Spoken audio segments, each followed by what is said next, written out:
to move through this as quickly as possible. We have 2015-1 as amended. And if you don't mind, I would like to suspend the rules and put this legislation on its third and final reading tonight. 2015-02. This is the demo program. Councilman, Councilwoman, second reading? Okay. All right. There's a meeting with the county next Thursday, I think, for more information, and we also have to add Cuyahoga County is additionally insured on our city insurance, and I'm not sure that that's done yet, so Okay. we're just doing it. Okay, so we have time. 2015-05, that's the rental registration license.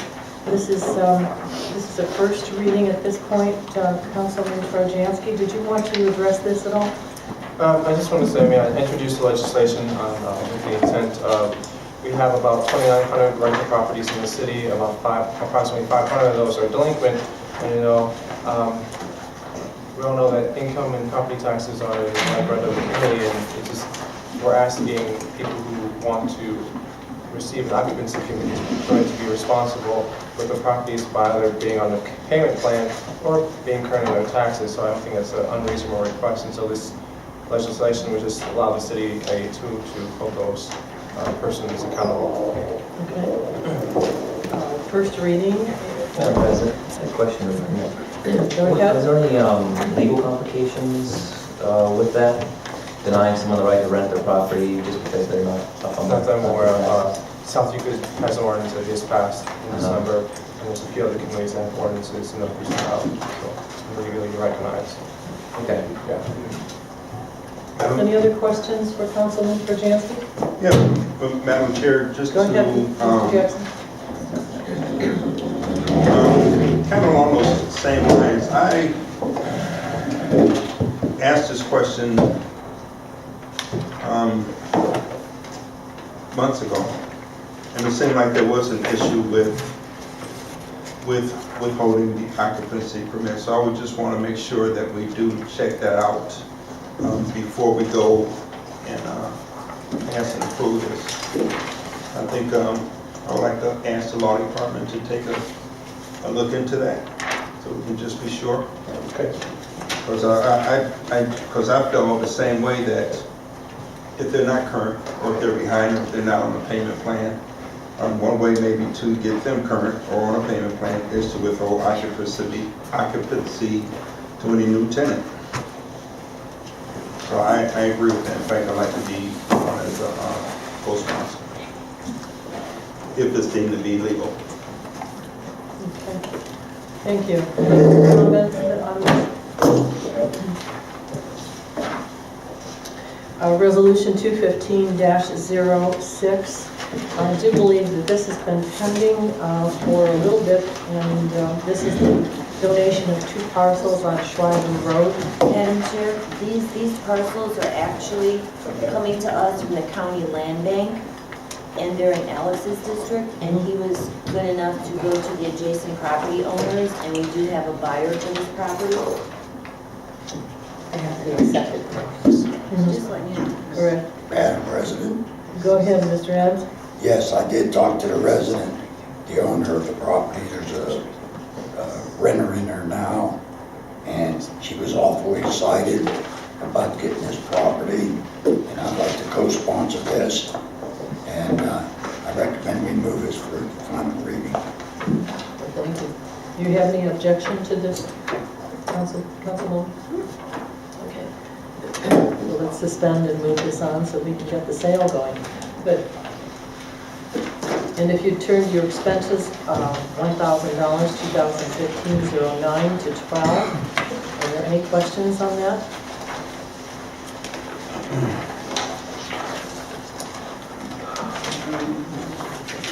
Our finance director will not be here tonight, so hopefully you've asked any questions previously.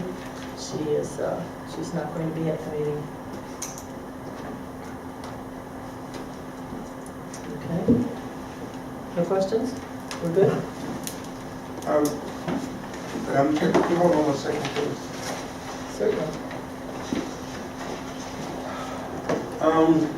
2015-10, replace the recording system for the dispatch center. Can someone speak to that? And the reason I'm asking, because if I remember right, the last thing we heard about the dispatch center, it was just going back and forth, and there was some discussion or unsurety about our whole participation. So Chief, could you give us an update, please? To the chair. Go ahead, Chief. Yeah, replacing the recording system. Right now, obviously, we have not moved to the dispatch center. The councilman points out, I'm not quite sure where we stand with that right now, other than we continue to attend the meetings, and the plan is that we will move forward. However, the issue is that we still have recording equipment in the dispatch center and in the police department that needs to be maintained that we're going to need to use whether we move or not. At least my understanding is there's certain things that we have cobbled this system together right now, basically stealing parts from one piece of the thing to the other. But there are some things that we need to replace. We're simply asking for the money to replace those things. We still be bringing, for example, prisoners back to our station. We need to record the events when they're brought back in for booking, that kind of thing. My understanding of this is that that's to replace some of that equipment that is no longer operational.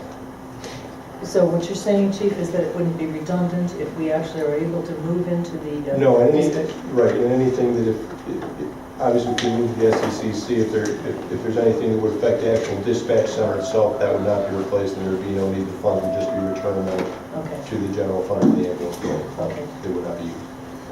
Madam Chair? Yes, Councilman. A follow-up, please. I see this is to the consultant. Is this actual equipment, or is this for the consulting, for a consulting company that's going to tell you what's needed? No, it's actually to replace the equipment. It's actually yeah, that's just the name of the business. Okay. And what is the equipment? Oh, the recording. The recording system. Okay. Thank you. Okay, I think that's all we have for the meeting. Hopefully we can move through it as quickly as possible with the weather being what it is. I also want to remind everyone that the NOCA is coming up on the 16th, and that is Mr. Caucus will be doing the presentation that night, and that is a member dinner meeting. If anyone outside of council would like to be a part of this, anyone in the administration, you're welcome to come. It should be in Thriving Cities is the title of his presentation, and it ought to be interesting. I know, yes, I'm not sure we've... Did we RSVP? I think we need to know what you want to eat before we RSVP. So we already did RSVP. Yeah. What day is it? I'll take care of that. What day is it? It's Thursday. This Thursday? No, 19th. Okay. 19th. So we have plenty of time. Okay. Any other comments, questions, announcements that you'd like to make right now? Yeah, Madam President, just one, just to let you know, we have forwarded all of the information concerning staff, salaries, and expenses of this department to the Benjamin Rose Institute for them to look at. That was the next step in the process. So that was done today. Everything that they asked for was sent over to them, and we will now wait for them to come back to us with a proposal. It's progress. Does anyone have any questions beyond that? How long? Don't know. Right now they're in the process of trying to help the Helen S. Brown Center in East Cleveland.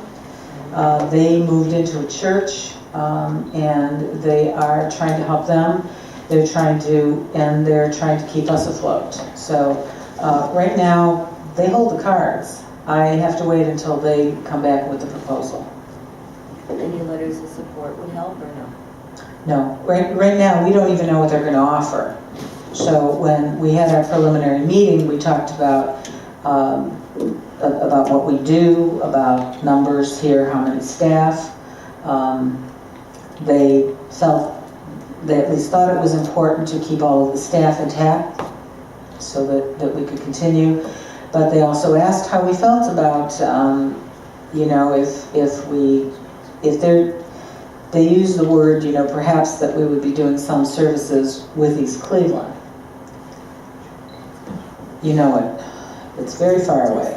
We suggested Oakwood because that's one of the other centers, but I don't know what they're going to come back with. I don't know if they're certainly looking to bundle all of the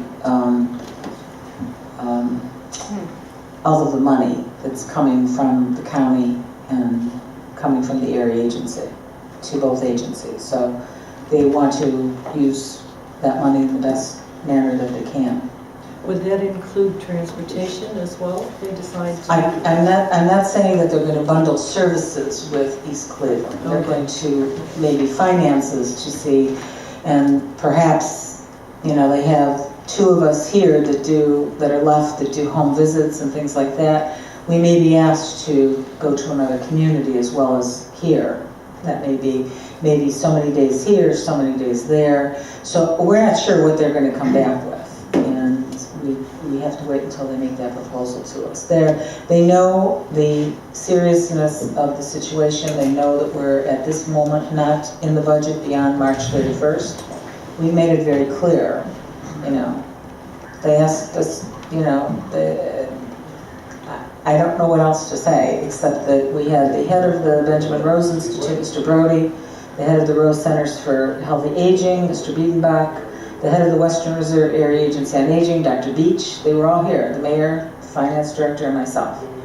So we went over everything, and we're doing the best we can with what we've got right now. They did ask if City Council, the mayor and City Council were going to go back to the voters. They felt that losing the levy by 55 votes warranted another try, which would help in many regards because of just the finances of the whole situation. But I told them I didn't have that answer for them at that time. Madam Chair? Councilman Jackson? A couple of things on that. One,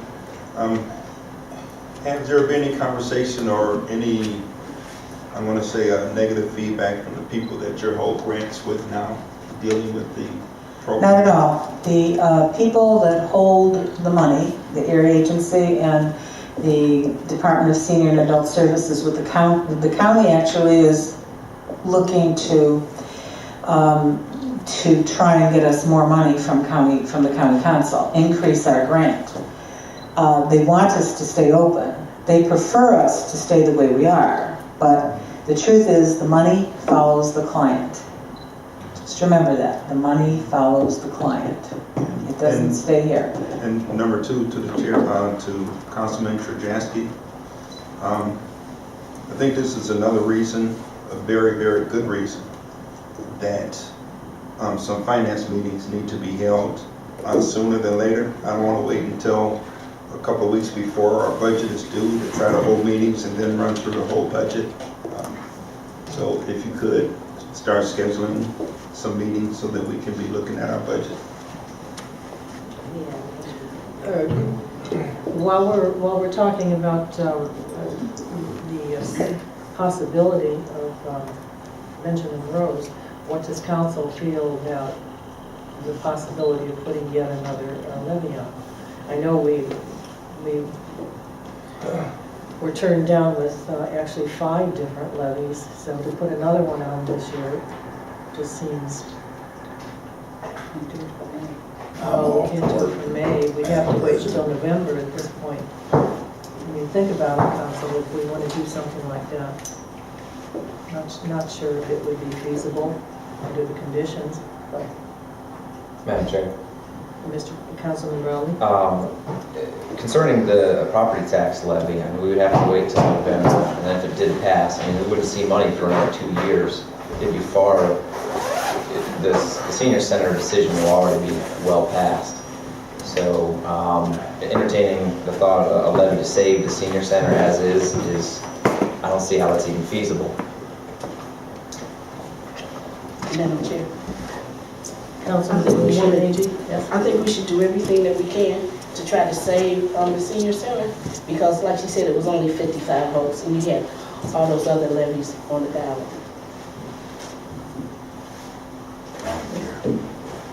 Councilman Adams? Question for Linda too. Go ahead. How's the donations going? The donations are constant, they're just not enough, you know. I mean, we get donations every day. We got a $50 donation from Mary Rose Oakar, who used to be the congresswoman for this area years and years ago, with a very complimentary letter and about how it would be important to save the services, mentioning that when she represented this district, there were 16 communities and we are one of the top senior centers in her district. She wished us well and went on from that. Today, I deposited $850, so it's coming in those kind of increments. We are still soliciting donations, and we still have people. Many of you know, or maybe some of you do, some of you don't. Father Dan began as the pastor of St. Mary's in Bedford. I have solicited all of the churches in the area. Father Dan's secretary called. He also is pastor of Our Lady of Hope in Bedford, to the two churches in Bedford. He asked that I send brochures up. They're going to do a push with with their parishioners to see if they would help us. Ursuline College, I'm on the board of the social work board. They're doing a small fundraiser there for us. Bob Evans in Beechwood called. They want me to schedule a date for March. They want anybody who comes to the restaurant 15% that day with a flyer. We get 15% of what they take in that day. So people are still, you know, we're still, and if you notice last week, if you read they said I collected $220,000. And I said if I did, I would be, you know, sending you an article to thank the whole world. So when I called the paper for retraction, the editor called me back, and I didn't know it was the editor, and I said, this is going to do some damage to the collections. And I said, I know you can't guarantee it, but I would like a correction on the front page. And she said, I'm the editor and I can absolutely guarantee it. So if you see the paper tonight, you'll see the large correction as well as the corrected numbers saying that they vastly exaggerated what we took in and that the fundraising was going to continue. Everyone that has donated, every single person has told me when I said to them, we'll return the money, you know, do you want the money returned if we close? Stay open as long as you can with the money we're giving you. Nobody wants it back. They want us to remain. One other question. Yes. Linda, I had one phone call an hour ago. Is it tax deductible? It is not, because it's going into the city. The city's, I don't believe is tax deductible. Yeah, shoot. Okay. I have a question. Go ahead. So aside from the November election, there may be a primary in September. Can we put on that election for the levy?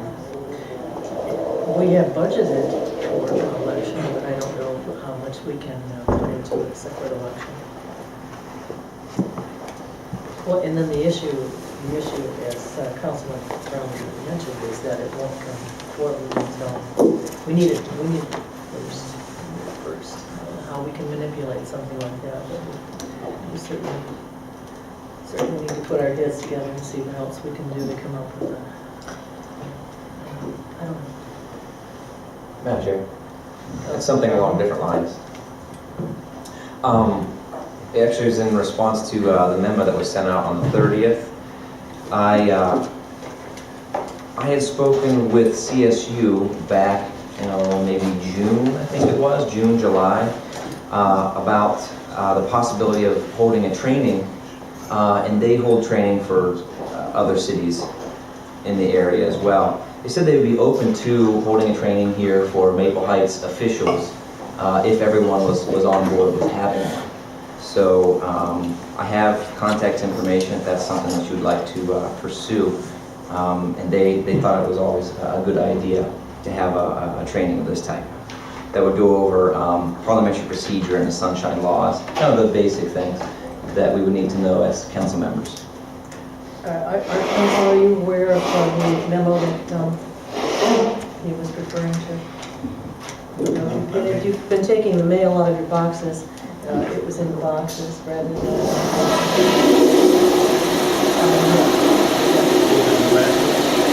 Yeah.